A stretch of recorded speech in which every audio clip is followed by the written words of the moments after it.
Iran Israel के बीच जंग जारी है। इसी बीच भारत सरकार ने पश्चिम एशिया विवाद से पैदा होने वाले मामलों पर नजर रखने के लिए इंटर मिनिस्ट्रियल ग्रुप बनाया है। इस ग्रुप की अगुवाई रक्षा मंत्री राजनाथ सिंह कर रहे हैं, जिसमें गृह मंत्री अमित शाह, वित्त मंत्री निर्मला सीतारमण और पेट्रोलियम मंत्री हरदीप सिंह पुरी के साथ दूसरे मंत्री भी सदस्य हैं। इस समिति के गठन से पहले संसद में पश्चिम एशिया संकट पर बोलते हुए पीएम मोदी ने कहा था कि भारत सरकार ने एक इंटर मिनिस्ट्रियल ग्रुप भी बनाया है। ये ग्रुप नियमित मिलता है और हमारे इंपोर्ट एक्सपोर्ट में होने वाले दिक्कतों का आकलन करता है, और ये ग्रुप आवश्यक समाधान पर भी निरंतर काम करता रहा है।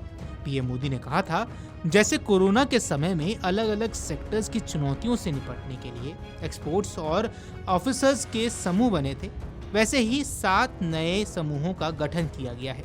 ये group supply chain, petrol diesel, fertiliser, gas, महंगाई ऐसे विषयों पर त्वरित और दूरगामी रणनीति के तहत कार्रवाई का काम करेंगे। मुझे पूरा भरोसा है कि साझा प्रयासों से हम परिस्थितियों का बेहतर सामना कर सकेंगे।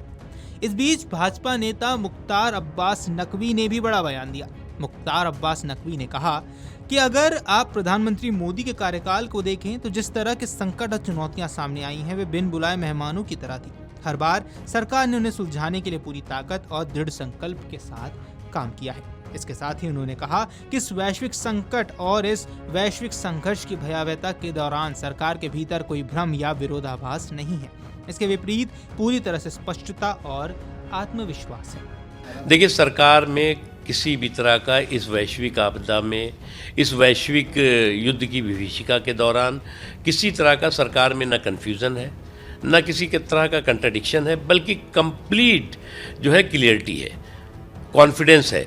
और वो कॉन्फिडेंस जो है वो इस युद्ध की विभीषिका से जो दिक्कतें आने वाली हैं उससे देश को निजात दिलाने का है, और इस दिशा में सरकार मजबूती के साथ काम कर रही है। लेकिन अफसोस की बात है कि मैंने कहा ना कि कुछ लोग जो है वो आपदा में भी अवसर की तलाश करते हैं। अब कुछ लोग जो है वो इस तरह की युद्ध की विभीषिका जो होगी उसमें भी जो है वो अपने सियासी गुणा भाग और गणित लगाने में लगे रहते हैं, और इसलिए इस तरह के भय और भ्रम के गटर पर जनता बार बार भरोसे का शटर लगाती रही है, इस बार भी लगाएगी। आपको बता दें, पश्चिम एशिया की स्थिति की बात कर ले तो अमेरिकी राष्ट्रपति ट्रंप की ओर से ईरान के साथ शांति वार्ता की पहल करने के बावजूद ये संघर्ष जारी है। ईरान की ओर से किसी भी तरह की शांति वार्ता या किसी भी देश की मध्यस्थता स्वीकार करने से इनकार कर दिया है। वहीं इजरायली रक्षा बलों ने कहा है कि उन्होंने ईरान के यज़्द में स्थित ईरानी शासन के मिसाइलों और समुद्री खदानों के उत्पादन के मुख्य केंद्र पर हमला किया है। अब यहाँ आईडीएफ ने दावा किया है कि इस केंद्र का उपयोग क्रूज प्लेटफॉर्म, पनडुब्बियों और हेलीकॉप्टरों से गतिशील और स्थिर समुद्री लक्ष्यों को निशाना बनाने के लिए उन्नत मिसाइलों की योजना, विकास, संयोजन और भंडारण के लिए किया जाता रहा है। वीडियो डेस्क अमरउजाला.com। अगर आप ये वीडियो YouTube पर देख रहे हैं तो हमारे चैनल को सब्सक्राइब कर बेल आइकन दबाएं, और Facebook पर देख रहे हैं तो हमारे पेज को लाइक करें।